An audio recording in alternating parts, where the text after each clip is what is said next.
우리 다시 한번 인사하도록 하겠습니다. 예수님은 나의 힘이시오, 능력이시오, 피난처이십니다. 그렇게 한번 인사하겠습니다. 예수님은 나의 힘이시오, 능력이시오, 피난처이십니다. 아멘. 오늘 말씀 같이 읽도록 하겠습니다. 여러 사람이 오래 먹지 못하였음에 바울이 가운데 서서 말하되, 여러분이여 내 말을 듣고 글에 대해서 떠나지 아니하여 이 타격과 손상을 면하였더라면 좋을 뻔하였느니라.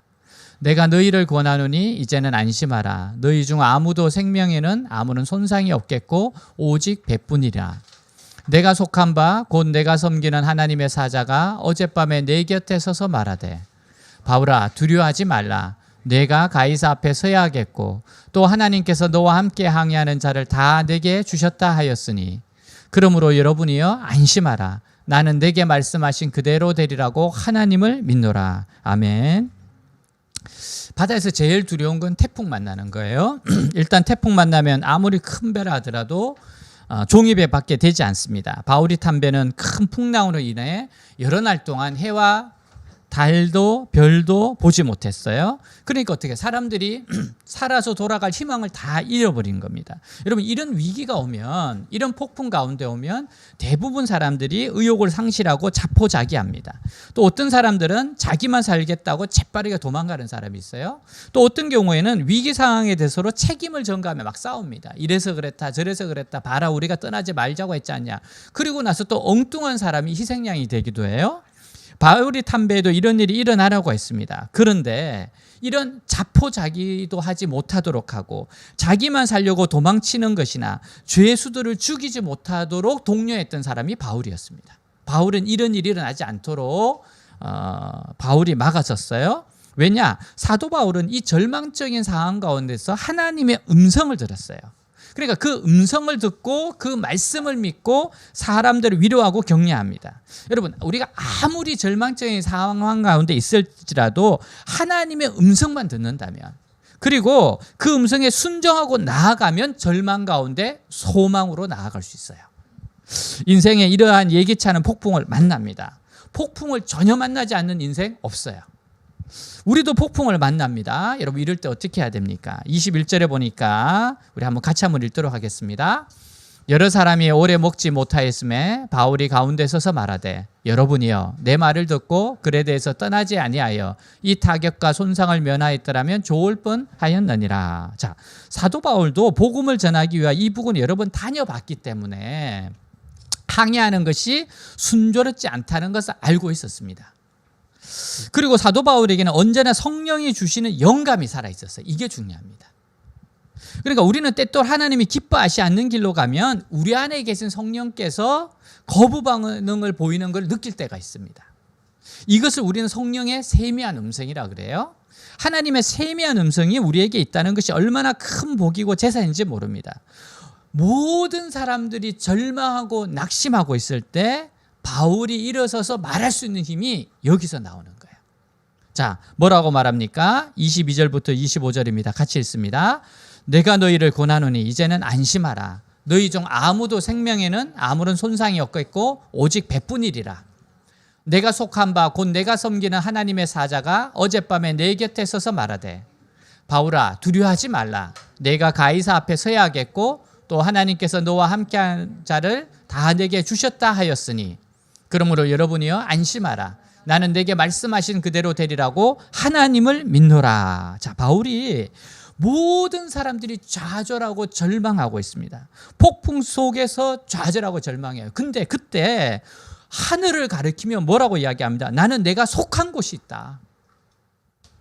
나의 속한 바, 나의 섬기는 하나님이다. 여러분, 우리가 이 세상에 살면서 모두 다 크고 작은 단체에 소속되어 있어요. 인간에게 소속이란 대단히 중요합니다. 그러니까 소속감을 통해서 자기가 누구인지 정체성을 확립하는 거예요. 내가 소속을 잃어버리면 내가 누구인지를 알 수가 없습니다. 사람을 만날 때 우리가 명함을 줍니다. 그 속에 뭐가 있어요? 그의 소속이 있습니다. 어디 소속이라는 거예요? 자, 우리 시편 91편 2절에서 6절 우리 같이 한번 읽도록 하겠습니다. 나는 여호와를 향하여 말하기를 그는 나의 피난처요 나의 요새요 내가 의뢰하는 하나님이라 하리니, 이는 그가 너를 새 사냥꾼의 올무에서와 심한 전염병에서 건지실 것이미로다. 그가 너를 그의 기수로 덮으시리니 내가 그의 날개 아래에 피하리로다. 그의 진실함은 방패와 손방패가 되시나니 너는 밤에 찾아오는 공포와 낮에 달아드는 화살과 어두울 때 퍼지는 전염병과 바쁠 때 닥쳐오는 재앙을 두려워하지 아니하리로다. 아멘. 나는 이런 하나님께 속해 있다는 겁니다. 이 얼마나 놀라운 소속감입니까? 바울은 나는 확실한 소속감을 가지고 있다. 배에 탄 사람들이 풍랑을 만나서 절망에 처했어요. 여러분, 죽음이 다가오면 소속감이 사라져요. 그런 생각할 수가 없습니다. 그리고 내가 뭐 대단하다 이런 것도 없어요. 그런 처절한 절망 가운데 바울은 그럼에도 불구하고 나는 소속감이 확실하다는 거예요. 천지와 만물을 지으신 하나님 아버지께 속해 있다는 겁니다. 여러분, 사도 바울은 하나님께 속한 자였어요. 하나님이 지으신 자, 하나님이 구원하신 자, 하나님과 연합된 자, 하나님 안에 거하는 자, 하나님을 섬기는 자였어요. 여러분, 그러니까 하나님의 소유이니까 하나님이 허락하지 않으면 이 폭풍도 바울을 삼킬 수가 없는 겁니다. 요한복음 10장 28절 29절에 보니까 이렇게 말해요. 내가 그들에게 영생을 주노니 영원히 멸망하지 아니할 것이요 또 그들을 내 손에서 빼앗을 자가 없느니라. 그들을 주신 내 아버지는 만물보다 크심에 아무도 아버지 손에서 빼앗을 수 없느니라. 사랑하는 여러분, 하나님께 속한 자는 두려움을 극복합니다. 하나님께서 보호하시는 자, 하나님의 소유는 세상이 망하게 할 수 없기 때문에 그래요. 우리는 언제 어떻게 하나님께 속한 자가 됩니까? 주 예수 그리스도를 구주로 믿을 때 우리는 바울처럼 하나님께 속한 자가 돼요. 예수님을 믿을 때 하나님께 속한 자가 됩니다. 하나님께 속한 자는 세상의 두려움에서 이기게 돼 있어요. 자, 로마서 8장 35절에서 39절 우리 함께 같이 읽도록 하겠습니다. 누가 우리를 그리스도의 사랑에서 끊으리요? 환난이나 공고나 박해나 기근이나 적신이나 위험이나 칼이랴. 기록된 바 우리가 종일 주를 위하여 죽임을 당하게 되며 도살당할 양같이 여김을 받았나이다 함과 같으니라. 그러나 이 모든 일에 우리를 사랑하시는 이로 말미암아 우리가 넉넉히 이기느니라. 내가 확신하노니 사망이나 생명이나 천사들이나 권세자들이나 현재일이나 장래일이나 능력이나 높음이나 깊음이나 다른 어떤 피조물이라도 우리를 우리 주 그리스도 예수 안에 있는 하나님의 사랑에서 끊을 수 없으리라. 아멘. 여러분, 이 하나님께 속해 있다는 거예요. 그러니까 폭풍우가 문제가 아니라는 겁니다. 내가 지금 누구에게 속해 있는가, 이게 중요한 거예요. 여러분, 이 폭풍우 속에서 나는 이 세상에서 나의 하나님을 섬긴대요. 여러분, 이 폭풍 속에서 어떻게 돼요? 사람들의 재산이 다 날아갔습니다. 이 사공들이 의지하던 배 기구들 다 날아갔어요. 그들이 섬기고 그들이 의지하는 거 다 날아갔습니다. 근데 바울은 뭐라고 이야기해요? 바로 나는 그럼에도 불구하고 이 풍랑 가운데 섬기는 분이 계신데 그분이 하나님이라는 거예요. 하나님은 날아가지 않습니다. 이 태풍을 부리시는 거예요. 종과 같이 부르시는 분이 하나님이십니다. 여러분, 나의 섬기는 하나님이 계시기 때문에 하나님이 나를 돌본다는 거예요. 여러분들은 지금 누구를 의지하고 지금까지 무엇을 섬겼어요? 여러분, 세상 섬기는 사람들은 환난과 고난이 오면 어떻게 돼요? 세상이 그들을 건지지 못합니다. 자기가 의지하던 것이 절대로 자기를 구원치 못해요. 하나님을 섬기는 사람은 어떠한 환난이나 태풍 가운데서도 하나님이 건지십니다. 이게 차이예요. 여러분, 하나님을 섬기는 사람은 하나님을 사랑하고 믿고 소망을 하나님께 두는 사람이에요. 하나님을 사랑하고 소망을 하나님께 두는 사람, 이 사람들이 바로 하나님을 섬기는 사람입니다. 사도 바울은 이 정신이, 이 정체성이 분명해요. 여러분, 그러니까 이 폭풍 속에서 그는 견디고 이기고 다른 사람을 살리는 겁니다. 43장, 이사야 43장 1, 2절에 보면 너는 두려워하지 말라. 내가 너를 구속하였고 내가 너를 지명하여 불렀나니 너는 내 것이라. 내가 물 가운데 지날 때 내가 너와 함께 할 것이라. 강을 건널 때 물이 너를 침몰하지 못할 것이며 내가 불 가운데를 지날 때 타지도 아니할 것이요 불꽃이 너를 사르지도 못하리니. 여러분, 우리도 마찬가지예요. 우리는 예수님의 십자가 피로 구원받은 하나님의 자녀들이에요. 하나님의 소유입니다. 그러므로 안심해도 됩니다. 하나님 반드시 지켜주세요. 하나님이 책임져 주세요. 여러분, 그렇기 때문에 나의 소속이 어디냐, 내가 지금 누구를 섬기고 있느냐, 이걸 돌아봐야 됩니다. 폭풍 속에서는 이걸 돌아봐야 돼요. 내가 지금 누구의 소유인지, 그리고 내가 지금 누구를 섬기고 있는지, 이것이 여러분 위기를 이기게 하는 힘인 거예요. 사랑하는 여러분, 하나님을 섬기면 폭풍 중에서 하나님께서 메시지를 주세요. 하나님 메시지를 주십니다. 이 유라굴로 폭풍에 배에 탄 사람들이 모두가 좌절하고 절망하고 있어요. 그 사람들은 아무런 메시지도 받지 못했습니다. 근데 바울은 그의 속한 바 섬기는 하나님, 내가 섬기는 하나님, 내가 속한 하나님, 나의 주인이신 하나님, 그분으로부터 메시지를 받아요. 여러분, 하나님의 메시지를 받는다는 건 구원과 생명을 보장받는다는 겁니다. 그럼 우리 인생의 폭풍 중에서 우리가 해야 할 일이 뭐예요? 하나님 말씀 듣는 겁니다. 말씀 듣는 게 그래서 중요해요. 여러분, 말씀 듣는 건 하나님의 얼굴을 보는 시간입니다. 말씀을 들으면 그곳에 살 길이 있어요. 자, 24절 우리 같이 다시 한번 읽어보도록 해요. 뭐라고 하는 게?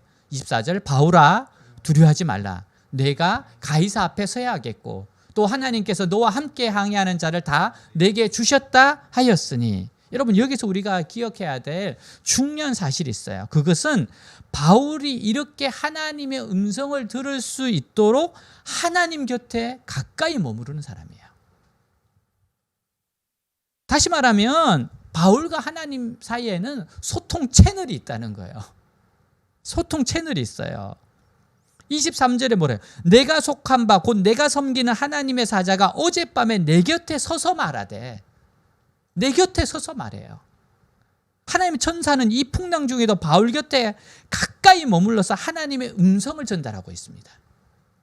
여러분, 아무리 풍랑이 일어나도 역사의 주인이시고 이 세상의 주권자이신 하나님께서 우리 곁에 가까이 머물러 계신다면 무엇을 염려하겠습니까? 주님이 가까이 계시는데.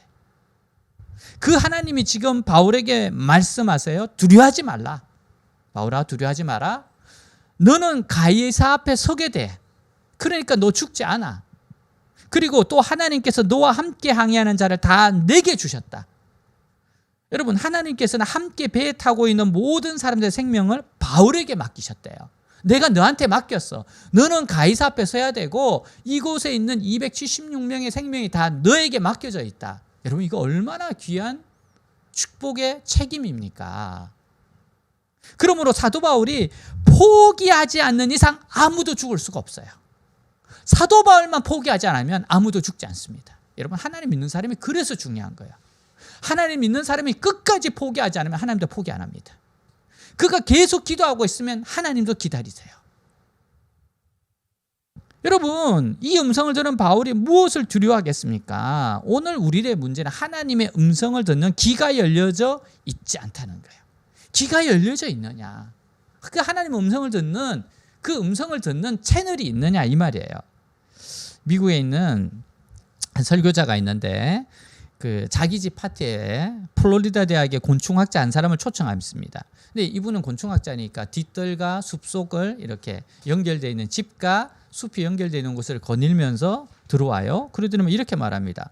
야, 여기에는요, 이 숲에는요, 당신 이 뜰에는요, 적어도 18가지 종류의 귀뚜라미가 살고 있습니다. 그래요. 깜짝 놀라요. 귀뚜라미요? 귀뚜라미라뇨? 그 집에 여러 해 살았지만 한 번도 의식적으로 귀뚜라미 소리를 들어본 적이 없어요. 근데 학자가 이렇게 말합니다. 자신은 실은 200가지 종류의 귀뚜라미 소리로 구분할 수 있대요. 이 이야기를 듣는데 문득 귀는 듣는 데 발달되어 있으니까 듣는 귀는 개발될 수 있겠구나. 듣는 귀. 여러분, 이게 듣는 귀가 개발될 수 있겠구나. 아가서 5장 2절에 이런 말씀이 있어요. 내가 잘지라도 마음은 깨었는데 나의 사랑하는 자의 소리가 들리는구나. 자, 잘지라도 마음은 깨었는데 나의 사랑하는 자의 소리가 들린대요. 이사야 선지자는 50장 4절에 이렇게 고백해요. 아침마다 깨우치시되 나의 귀를 깨우치사 학자같이 알아듣게 하신다. 알아듣게 하신다. 알아듣게 하신다. 여러분, 우리를 둘러싼 이 모든 대기권엔 소리가 가득합니다. 근데 우리는 듣지 못해요. 왜 그래요? 주파수가 안 맞아서 그래요. 주파수가 안 맞아요. 여러분, 여러분과 제가 기도의 주파수를 하나님께 맞출 수 있어서 주님의 음성을 들을 수 있기를 주님으로 축복합니다. 여러분 항상 이 귀가 열려 있기를 주의 이름으로 축복해요. 여러분 그분의 음성이, 그분의 말씀이, 설교가 들리기 시작하면 아무것도 두려워할 필요가 없어요. 말씀이 들리면 그 사람은 삽니다. 아무것도 걱정할 필요가 없어요. 여러분 그래서 인생의 풍랑을 만날 때 먼저 할 일은 하나님의 음성을 듣는 거예요. 말씀의 자리, 예배의 자리, 기도의 자리로 나가야 돼요. 우리가 이 하나님 말씀을 붙들고 살다 보면 진짜 포기해야 될 게 세상에서 많아요. 근데 여러분 결국 정말 절대절명의 삶의 위기가 발생했을 때 하나님이 주시는 영감이, 말씀이 주시는 영감이 나의 생명을 살립니다. 그뿐만 아니라 다른 사람의 목숨까지도 살리게 돼요. 그러니까 여러분 이 말씀을 붙잡고 사는 게 얼마나 중요합니까? 여러분 그 다음은 하나님 말씀을 믿는 일이 돼야 돼요. 자, 내가 어디 소속이냐, 내가 누굴 섬기냐, 그 다음에 말씀을 들었어요. 근데 그 말씀을 믿어야 돼요. 25절 우리 같이 한번 읽도록 하겠습니다. 25절 그러므로 여러분이요 안심하라. 나는 내게 말씀하신 그대로 되리라고 하나님을 믿노라. 자, 하나님의 말씀이 들려왔어요. 우리 영혼에, 우리 마음에. 근데 그것을 믿지 못한다면 그는 공한 메아리입니다. 중요한 것은 그것을 믿는 일입니다. 하나님은 말씀하신 하나님이고 말씀하신 그대로 이루시는 하나님이에요. 말씀하시고 말씀하신 것을 그대로 이루시는 하나님이에요. 그러니까 우리가 위기를 만났을 때 가장 중요한 것은 불안과 두려움을 떨쳐버릴 수 있는 믿음입니다. 믿음이 있으면 불안과 두려움을 떨쳐버릴 수 있어요. 우리 이사야 55장 10절에서 11절 같이 한번 읽도록 하겠습니다. 이는 비와 눈이 하늘로부터 내려서 그리로 되돌아가지 아니하고 땅을 적셔서 소출이 나게 하며 종자를 주며 먹는 자에게는 양식을 줌과 같이 내 입에서 나가는 말도 이와 같이 헛되이 내게로 되돌아오지 아니하고 나의 기뻐하는 뜻을 이루며 내가 보낸 일에 형통함이니라. 아멘. 주님의 약속의 말씀을 그래서 붙들어야 돼요. 말씀하시고 그 말씀을 이루시게 하시기 때문에 그래요. 어떤 상황에서 하나님에 대한 믿음을 붙들고 있을 때 우리 가운데 있는 불안과 두려움이 사라지기 시작합니다. 아무리 인생의 바다에 큰 풍랑이 일어난다 해도 약속의 말씀을 믿고 그 말씀을 붙들고 나아간다면 그 풍랑은 절대로 우리를 좌절시키지 못해요. C.S. 루이스 교수가 옥스퍼드 대학에 예배한 설교라고 나올 때 학생이 이런 질문을 해요. 당신이 증거한, 교수님이 증거한 하나님이 살아계시다면 어째서 이런 설명할 수도 없고 이해할 수도 없는 고통을 허용하시는 겁니까? 루이스 교수님이 이런 유명한 대답을 했어요.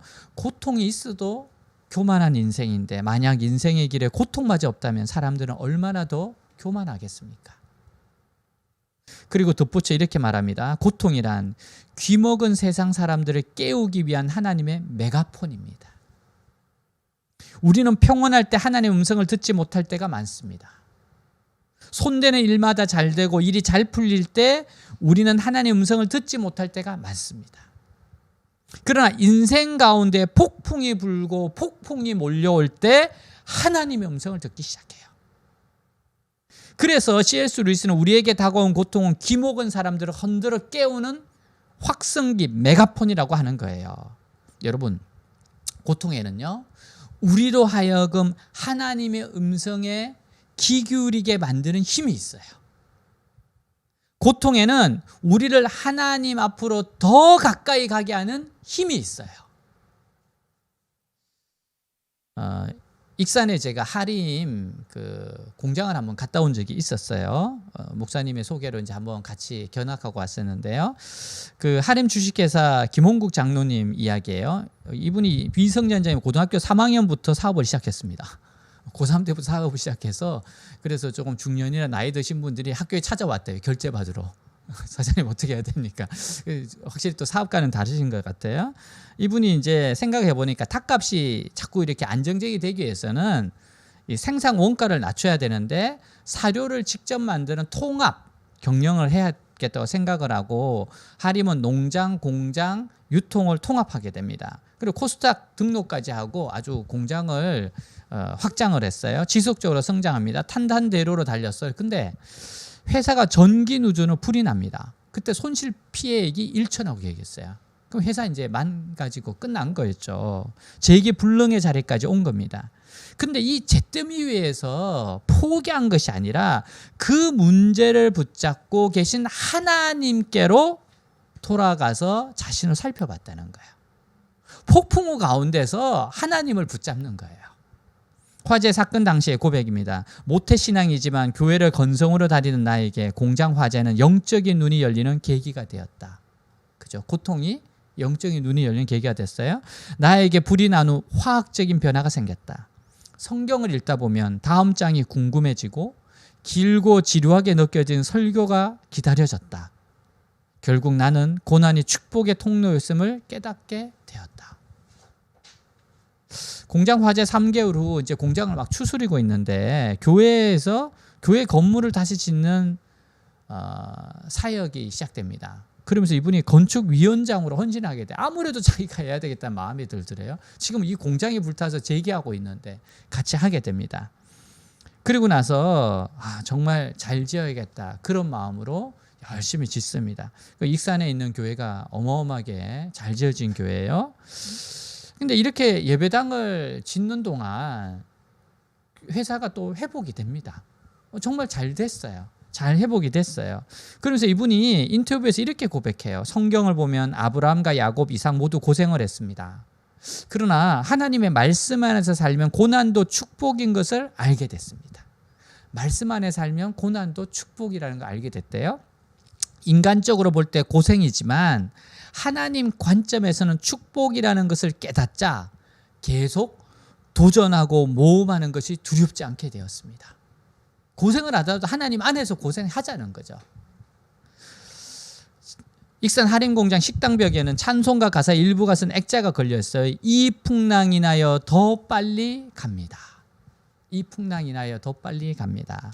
고요한 바다로 찬송가 가사입니다. 고요한 바다로 저 천국 향할 때 주 내게 순풍 주시니 참 감사합니다. 큰 물결이 일어나 나 쉬지 못하나 이 풍랑 인하여 더 빨리 갑니다. 내 걱정 근심을 쉬없게 하시고 내 주여 어두운 영혼을 곧 밝게 하소서. 이 세상 고락간 주 뜻을 본받고 내 몸이 의지 없을 때 큰 믿음 주옵소서. 김은국 회장님이 화재 사건이 난 그 처참한 현장에서 이 찬송 부르며 기도하고 헌신하면서 재기했다고 고백합니다. 그는 폭풍 속에서 말씀이 들렸고 믿었고 승리했어요. 여러분, 하나님은 함께 하신 하나님이세요. 우리 시편 23편 4절 같이 한번 읽도록 하겠습니다. 내가 사망의 음침한 골짜기로 다닐지라도 해를 두려워하지 않을 것은 주께서 나와 함께 하심이라. 주의 지팡이와 막대기가 나를 안위하시나이다. 여러분, 어려움이 다가올 때 눈에 보이지 않는 하나님이 눈에 보이는 이상으로 가까이 하고 있다는 것을 알아야 됩니다. 이스라엘 백성이 홍해 앞에서 좌절해요. 애국 군대가 뒤쫓아오니까 두려워합니다. 그러나 모세는 눈에 안 보이는 하나님이 실제로 그 자리에 계신 것처럼 믿었어요. 이스라엘 백성은 하나님을 믿으면서 좌절하고 낙심했지만 모세는 눈에 안 보이는 하나님을 눈에 보이는 것처럼 믿고 의지함으로 홍해를 가르게 됩니다. 여러분, 다윗은 물맷돌 5개를 들고 골리앗을 향해서 나아갈 때 자기를 바라보지 않았어요. 골리앗도 보지 않았습니다. 눈앞이 캄캄한 지경에도 하나님이 함께 하신다. 그거 하나 믿고 나아간 겁니다. 여러분, 하나님은 좋으신 목자예요. 시편 23편의 목자가 지팡이와 막대기를 가진 목자입니다. 여러분, 그래서 이 지팡이와 막대기를 가진 목자가 지키기 때문에 골리앗도 깨트릴 수 있는 거예요. 내 인생의 골리앗 하나님이 깨트립니다. 왜? 목자시기 때문에. 목자는 양을 지키시는 분이거든요. 여러분, 하나님이 우리와 같이 계시다는 것은 무엇을 말합니까? 그분이 막대기와 지팡이를 가지고서 함께 하신다는 뜻이에요. 그러니까 뭡니까? 막대기의 지팡이는 길을 열고 또 막고 그리고 건지는 기능이에요. 그러니까 길을 인도하기도 하고 또 원수를 때려 부수기도 하고 수렁에 빠진 사람을 건져내기도 하는 겁니다. 그러니까 이 막대기와 지팡이를 가지신 목자, 좋은 목자이신 주님께서 우리의 삶을 폭풍 속 가운데서 함께 하신다는 겁니다. 여러분, 주님은 길을 여세요. 나를 구원하세요. 좋으신 목자세요. 그분이 공기처럼 함께 하신다는 것을 믿으시기를 주님으로 축복합니다.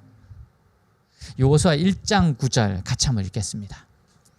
내가 내게 명령한 것이 아니냐. 강하고 담대하라.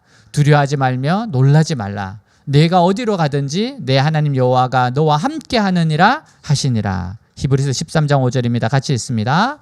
돈을 사랑하지 말고 있는 바를 족한 줄로 알라. 그가 친히 말씀하시기를 내가 결코 너희를 버리지 아니하고 너를 떠나지 아니하리라 하셨느니라. 아멘. 여러분, 이 약속의 말씀을 붙잡고 풍랑을 향해 가면 두렵지 않습니다. 폭풍 속에서 살아날 수 있어요. 벗어날 수 있습니다. 여러분, 독사가 물고 늘어져도 두려워하지 않습니다. 종살이에도 억울한 누명을 덮었어도 감옥에 들어가도 두려워하지 않습니다. 왜냐하면 하나님이 함께 가시기 때문에 그래요. 하나님 함께 가세요. 풍랑이 있는 바다에도 하나님이 함께 하시고 독사에 물린 그 자리에도 하나님이 함께 계시고 종살이 할 때도 하나님이 함께 계시고 감옥에 들어가도 하나님이 함께 계세요. 내 눈앞에 캄캄한 골짜기일지라도 주님이 함께 계시고 계십니다. 주님 그 자리에서 길을 여시고 구원을 베풀고 계세요. 모든 것을 아시는 하나님이 나와 함께 계세요. 그 하나님의 말씀을 주시고 인도하시는 거예요. 말씀을 주시고 인도하세요. 그러니까 그 말씀을 붙잡고 믿으라는 겁니다. 이것을 믿어야 돼요. 이것을 알아야 돼요. 이것을 깨달아야 됩니다. 여러분, 그러면 우리 신앙은 살아있는 신앙이 됩니다. 생생히 살아있는 신앙이 돼요. 하나님은 죽은 하나님이 아니십니다. 종교적인 하나님, 관념의 하나님이 아니에요. 지금 이 자리에 공기처럼 산소처럼 우리와 함께 하시는 하나님이십니다. 시편 40편 2절 우리 같이 한번 읽겠습니다. 나를 기가 막힐 웅덩이와 수렁에서 끌어올리시고 내 발을 반석 위에 두사 내 걸음을 견고하게 하셨도다. 이사야 41장 10절입니다. 같이 읽습니다. 두려워하지 말라. 내가 너와 함께함이라. 놀라지 말라. 나는 내 하나님이 됨이라. 내가 너를 굳세게 하리라. 참으로 너를 도와주리라. 참으로 나의 의로운 오른손으로 너를 붙들리라. 아멘. 여러분, 그러므로 하나님이 같이 계신다는 건 무슨 말이에요? 고난에는 목적이 있다는 거예요. 여러분, 주님이 함께 하신다는 거는, 주님이 허락하셨다는 거는 이유가 있다는 거예요. 선하신 계획이 있다는 거예요. 우리에게 다가오는 고난은, 풍랑은 목적이 있습니다. 그 하나님은 고난과 풍랑을 이용해서 우리를 유익하게 만들어 주시는 분이에요. 자, 그럼 우리 한번 생각해 봅시다. 우리가 겪는 폭풍의 원인이 뭐라고 생각하세요? 이게 왜일까? 왜 폭풍이 올까? 첫 번째는요, 우리 자신의 실수나 잘못으로 인하여 발생하는 고난과 시련의 폭풍이 있어요. 우리 시편 107편 17절 한번 보겠습니다. 미련한 자들은 그들의 죄악의 길을 따르고 그들의 악을 범하기 때문에 고난을 받아. 그러니까 무슨 말이에요? 우리 자신 때문에 생겨나는 폭풍의 경우가 있어요. 예를 들면 요나가 만난 풍랑. 하나님께 주신 사명을 거절하고 불순종의 길을 걸어가게 하나님의 징계로 찾아오는 풍랑입니다. 여러분, 이런 경우는 어떻게 해야 됩니까? 이 풍랑을 어떻게 하면 없어요? 회개하는 길밖에 없습니다. 회개하는 겁니다. 여러분, 요나가 뭐라 그래요? 나를 바다에 던져라. 이 풍랑의 원인은 나다. 던져라. 던집니다. 큰 물고기 뱃속에서 3일 동안 뭐합니까? 회개합니다. 하나님께 회개합니다. 여러분, 그 회개하는 동안 어떤 일이 벌어져요? 고래가 육지로 가고 있었어요. 큰 물고기가 육지로 움직였습니다. 회개 안 했으면 더 깊은 바다로 가요. 풍랑 속으로 가는 겁니다. 여러분, 그렇게 회개하는 동안 하나님께서는 육지로 인도해서 배 태우게 했어요. 여러분, 그리고 온몸에 비린내 나는 모습으로 가가지고 뭐라고 외칩니까? 니느웨 하나님이 심판하신다. 여러분, 그래서 대부흥이 일어나잖아요. 여러분, 회개를 철저하게 하시기 바랍니다. 눈물로 회개하세요. 상한 심령으로 회개하세요. 하나님 그 회개를 기뻐하십니다. 두 번째는 하나님께서 성도를 훈련시키시려고 직접 일으키는 폭풍이 있습니다. 이사야 48장 10절 한번 읽어요. 보라, 내가 너를 연단하였으나 은처럼 하지 아니하고 너를 고난의 풀무불에서 택하였노라. 자, 이런 경우 시련을 통한 훈련의 목적이 있습니다. 요셉의 경우 더 크게 사용하시려고 허락한 시련이에요. 애굽으로 팔려갑니다. 형들에 의해서. 형들의 시기와 미움 때문에요. 이 일을 통해 요셉은 고생은 했지만 연단을 통해서 훈련을 받아서 총리가 됩니다. 그래서 어떻게 돼요? 7년 동안의 7년 가뭄을 이겨내게 합니다. 7년 풍년, 7년 흉년을 정확하게 해석하고 준비해서 가족들뿐만 아니라 이방인 모든 사람을 살려내요. 하나님 이렇게 하기 위해서 훈련시키십니다. 자기뿐만 아니라 다른 사람을 살리기 하기 위해서는 훈련이 돼야 되거든요. 연단을 받아야 됩니다. 여러분, 고난을 통해서 하나님 우리를 낮추고 시험하시고 결국은 복 주세요. 그래서 이 연단이 중요한 겁니다. 좋은 거예요. 여러분, 다윗은 왕이 되기까지 이렇게 고생했던 사람이 없습니다. 그죠? 여러분, 다윗과 사울의 차이점 뭔지 아세요? 다윗은 끔찍할 정도로 오랫동안 연단 받았어요. 사울은 너무 쉽게 왕이 됐습니다. 그래서 실력을 기르지 못했어요. 사실 왕이 되기까지 연단을 오래 받을수록 실력이 갖추어져요. 그렇게 됐을 때 어떻게 됩니까? 왕의 역할을 제대로 할 수 있어요. 여러분, 정말 실력이 탄탄하게 준비된 사람들이 롱런하게 되는 겁니다. 연단은 뭐예요? 실력 기르는, 실력을 쌓는 기간이에요. 솔로몬이 그렇게 하나님의 은혜와 축복을 받았는데 왜 말년에 그렇게 타락합니까? 고생을 안 해서 그래요. 그 지혜를 얻는데 고생을 안 했어요. 아버지하고 다릅니다. 아버지는 죽을 고생하면서 연단 받으면서 섰어요. 그래서 여러분, 그냥 편안한 인생이 좋은 인생 아닙니다. 여러분, 하나님 앞에서 제대로 연단 받는 인생이 좋은 인생이에요. 여러분, 연단은요 빨리 받을수록 좋습니다. 여러분, 인생 말년에 받으면 어떻게 됩니까? 다 날아가고. 그러니까 10대, 20대 자라면서 어렸을 때부터 제대로 훈련받고 30대부터 역량을 발휘하기 시작하고 40대 막 꽃이 피고 50대 더 열매 맺히고 막 이렇게 짱짱하게 가는 거, 그게 낫지 않겠어요? 전 그거 원합니다. 전 그거 원해요. 정말 그 인생이 정말 더 복되다고 생각합니다. 사랑하는 여러분, 주님께서 낮추시는 것은 복 주시려고 그런 겁니다. 여러분, 목자가 있는 사람은 연단 받을 때 폭풍 속에서 두려워할 필요 없어요. 왜? 목자는 책임지는 분이시거든요. 막대기와 지팡이로 지키시는 분이거든요. 그리고 결국은 이 시험과 환난을 통과해서 복을 주시거든요. 그래서 여러분, 지금 힘들고 어렵습니까? 하나님 반드시 복 주십니다. 소망 가운데 나아가세요. 왜 내 인생은 이렇게 늦어질까? 왜 내 인생은 이렇게 뭐든지 늦게 갈까? 괜찮아요. 하나님 좋은 계획이 있어요. 저는 이걸 확실히 경험했습니다. 저는 신대원 들어갈 때도 삼수하고 MDB 삼수하고 삼수는 아니에요. 3년 공부하고 그다음에 목사 안수 받을 때 제 동기들 가운데 제가 제일 꼴찌로 받았어요. 그때 또 삼수하고 정말 말도 안 되는 거 가지고 삼수했어요. 여러분, 그런데 그것이 저에게 유익했습니다. 정말 겸손해졌습니다. 근데 그때 제가 잘 나갈 때였습니다. 대학에서 진짜 강의로 진짜 인기 만점일 때였습니다. 그래서 하나님이 높아지지 않도록 낮추시는 거예요. 균형을 이루게 하시는 겁니다. 자, 신명기 8장 15절 16절 우리 같이 한번 읽도록 하겠습니다. 너를 인도하여 그 광대하고 위험한 광야 곧 불뱀과 정갈이 있고 물이 없는 간조한 땅을 지나게 하셨으며 또 너를 위하여 단단한 반석에서 물을 내셨으며 내 조상들도 알지 못하던 만나를 광야에서 내게 먹이셨나니 이는 다 너를 낮추시며 너를 시험하사 마침내 내게 복을 주려 하심이었느니라. 아멘. 어느 날 한 부인이 찾아와 고통스러운 현실을 목사님께 하소연합니다. 그러니까 목사님이 위로하세요. 부인, 제 앞에 2개의 보석이 있어요. 이 보석은 똑같은 색깔, 똑같은 투명도, 별 차이가 없어 보입니다. 근데 가만히 보면 하나는 눈부시게 광채가 있습니다. 하나는 희미합니다. 그 차이는 다른 데 있지 않습니다. 찬란히 빛나는 보석은 80번 깎았습니다. 희미한 보석은 8번 깎았습니다. 고통으로 깎인 영혼은 광채가 있습니다. 고난이 반드시 해로운 것만은 아니에요. 왜 나는 이렇게 정말 쉬운 길이 없을까? 저 정말 20대 때 했던 왜 이렇게 쉬운 길이 없냐? 내 인생 왜 이렇게 쉬운 길이 없냐?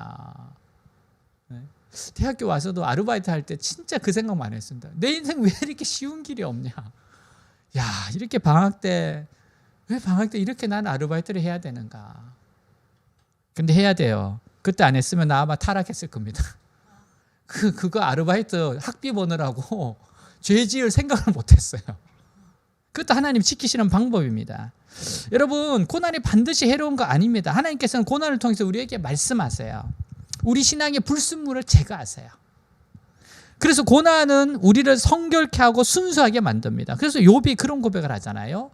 욥기 23장 10절. 그러나 내가 가는 길을 그가 아시나니 그가 나를 단련하신 후에는 내가 순검같이 되어 나오리라. 네, 맞습니다. 정말 순검같이 되어 나오도록 하시는 좋으신 하나님이에요. 고난을 잘 통과하면 영적으로 성숙한 사람이 됩니다. 여러분, 모세가 애굽의 왕자로 최고의 교육받았어요. 40년 동안 미디안 광야에서 연단을 받은 후에야 출애굽의 지도자로 쓰임받습니다. 그죠? 40년 최고의 엘리트 교육을 받았어요. 근데 그걸로 안 된다는 거예요. 40년 훈련 받고 드디어 지도자 됩니다. 다윗은 13년의 긴 광야 생활을 지나서 하나님 마음에 합한 사람이 됐어요. 영국의 청교도 운동의 지도자였던 토마스 왓슨 분이 이런 이야기를 했어요. 환자는 의사가 쓴 약을 처방해 준다고 해서 그에게 불만을 품어서는 안 됩니다. 그렇죠. 약은 쓰잖아요. 오히려 병을 치유하기 위한 처방으로 알고 감사해야 합니다. 범사에 감사라는 말씀에서 범사는 고난도 포함됩니다. 하나님께서는 고난을 없애주겠다고 약속하지 않으시고 고난을 당할 때 함께 하시겠다고 약속하셨습니다. 하나님께서는 고난의 쓴 약을 통해 자신의 영광을 드러내시고 우리를 축복해 주십니다. 사랑하는 여러분, 여러분 누구에게 속해 있습니까? 여러분 지금 누구에게 속해 있어요? 예수님 믿으십니까? 하나님 아버지께 속해 있습니다. 여러분 누구를 섬기고 있습니까? 하나님을 섬기십니까? 사람을 섬깁니까? 돈을 섬깁니까? 이데올로기를 섬깁니까? 하나님을 섬기셔야 됩니다. 여러분 하나님을 섬기신다면 두려워하지 마십시오. 주님이 말씀하세요. 두려워하지 말라. 두려워하지 말라. 내가 함께한다. 어떠한 풍랑도 우리를 망하게 하지 못합니다. 어떠한 독도 우리를 죽이지 못합니다. 어떠한 고통도 우리를 멸망시키지 못합니다. 답답하고 억울한 것도 우리를 망하게 하지 못합니다. 어떠한 좌절과 절망도 우리를 멸망하게 만들지 못합니다. 고린도후서 4장 8절 사방으로 우겨쌈을 당하여도 쌓이지 아니하고 답답한 일을 당하여도 낙심하지 아니하고 거꾸로됨을 당하여도 망하지 않습니다. 왜냐하면 주님께서 함께 하시기 때문입니다. 오늘도 함께 하시는 우리 모두가 다 살 수 있는 길로 하나님 우리를 인도해 주세요. 그럼 우리에게 어떤 위기의 순간이 닥쳐오고 어떤 절망의 순간에서도 하나님 말씀을 힘껏 붙잡으세요. 하나님 하시는 말씀만을 믿어야 됩니다. 그리고 매 순간 하나님이 하시는 세미한 음성을 따라서 최선을 다하셔야 돼요. 최선을 다하셔야 됩니다. 내가 할 수 있는 최선을 다하셔야 돼요. 분명히 우리는 우리뿐만 아니라 우리를 통해서 역사하신 하나님의 은혜로 인해서 다른 사람들까지도 하나님 살립니다.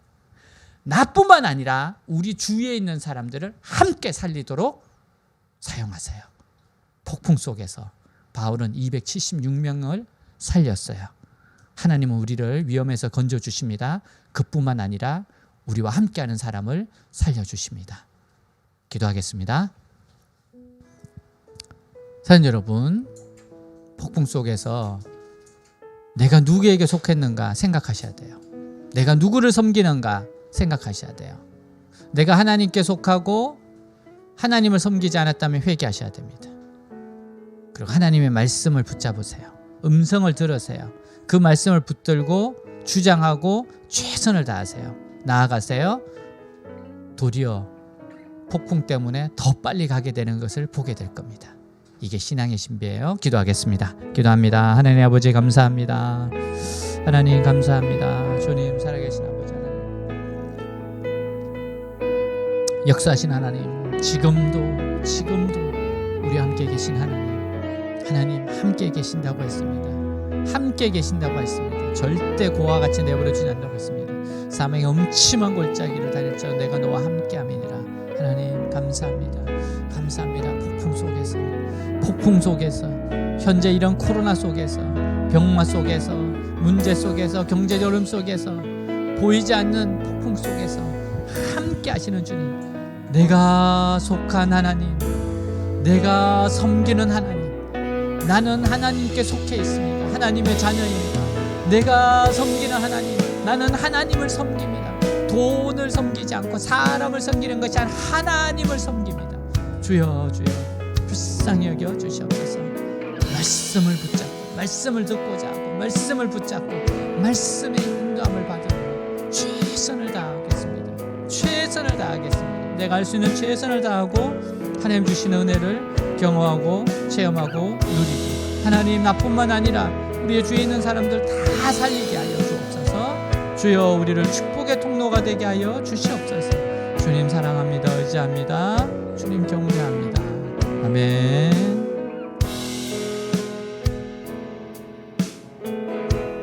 따스한 성령님 마음으로 보내 내 몸을 감싸며 주어지는 평안함 만족감을 느끼네. 사랑과 진리에 한 줄기 빛 보내 내 몸을 감싸며 주어지는 평안함 그 사랑을 느끼네. 부르신 곳에서 나는 예배하네. 어떤 상황에도 나는 예배하네. 부르신 곳에서 나는 예배하네. 어떤 상황에도 나는 예배하네. 부르신 곳에서 나는 예배하네. 어떤 상황에도 나는 예배하네. 부르신 곳에서 나는 예배하네. 어떤 상황에도 나는 예배하네. 내가 걸어갈 때 길이 되고 살아갈 때 삶이 되는 그곳에서 예배하네. 내가 걸어갈 때 길이 되고 살아갈 때 삶이 되는 그곳에서 예배하네. 부르신 곳에서 나는 예배하네.